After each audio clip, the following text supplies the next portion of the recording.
बिस्मिल्लाहिर्रहमानिर्रहीम। अस्सलाम वालेकुम। उम्मीद है व्यूवर्स आप सब लोग खैरियत से होंगे। व्यूवर्स, आज का हमारा टॉपिक है मैदा दुरुस्त इंसान तंदुरुस्त। बहुत ही अहम टॉपिक है। आजकल बहुत से लोग मैदा के अमराज में मुब्तला हैं। अगर आप तंदुरुस्त रहना चाहते हैं तो सबसे पहले अपने मैदा को दुरुस्त करें। मैदा के अक्सर अमराज बदहज़मी की वजह से पैदा होते हैं, तो इसलिए कोशिश करें कि बदहज़मी पैदा करने वाले असबाब से परहेज़ करें। मसलन खाना खाने के फ़ौरन बाद बहुत ज़्यादा पानी पीना, या खाना खाने के फ़ौरन बाद सो जाना, ज़हनी परेशानी, खौफ और डर की वजह से भी खाना देर से हज़म होता है, कच्ची ग़िज़ा का खाना, भूख से ज़्यादा खाना, ये इसकी अहम वजूहात हैं। जब बदहज़मी होती है तो इसकी वजह से पेट में दर्द रहता है, पेट फूल जाता है, कै मतली होती है, जलन होती है, कब्ज़ का शिकार हो जाते हैं, बवासीर हो जाती है, चक्कर आते हैं, तबीयत में सुस्ती हो जाती है। ये इसकी अहम अलामात हैं। व्यूअर्स, अगर बदहज़मी का बरवक्त इलाज ना किया जाए तो जिस्म में खून बनना बंद हो जाता है और जिस्म में कमज़ोरी वाक़या हो जाती है। अचार और खट्टी अशिया का परहेज़ करें। खाना हमेशा भूख लगने पर खाएं। सादा ग़िज़ा खाएं और वक्त पर खाएं। व्यूअर्स, ज़्यादा खाने से ताकत नहीं आती, बल्कि मोटापा और बहुत सी बीमारियां जन्म लेती हैं। खाने को हज़म करने में थूक का बहुत अमल दखल है, इसलिए खाने को चबा चबा कर खाएं।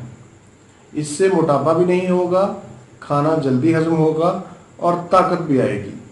व्यूअर्स, अगर आप बदहज़मी का शिकार हैं तो दही के अंदर भुना हुआ सफ़ेद ज़ीरा, थोड़ी पिसी हुई काली मिर्च और थोड़ा सा नमक, इसको मिक्स करके खाने से पहले आप खाएं तो इंशाल्लाह बदहज़मी और भूख की कमी का बहुत अच्छा इलाज है। इसके अलावा पुदीना सब्ज़ 50 ग्राम, अजवाइन 10 ग्राम, अदरक 10 ग्राम और 1 गिलास पानी, ये सारी चीज़ों को अच्छी तरह बॉयल कर लें और खाने के बाद 2 चम्मच इस्तेमाल करें। ये बदहज़मी, डकारों का आना, कब्ज़ का रहना, इसके लिए बहुत अच्छा नुस्खा है। इसके अलावा मैं आपको एक और नुस्खा बताता हूँ। अजवाइन, त्रिफला, सफ़ेद ज़ीरा और सौंफ, ये सारी चीज़ों को हम वज़न लेकर पीस लें और महफूज कर लें। खाना खाने के बाद आधा चम्मच इस्तेमाल करें। इंशाल्लाह आपकी गैस, तेज़ाबियत, कब्ज़ और बदहज़मी की वजह से होने वाले मुख्तलिफ अमराज का इलाज है।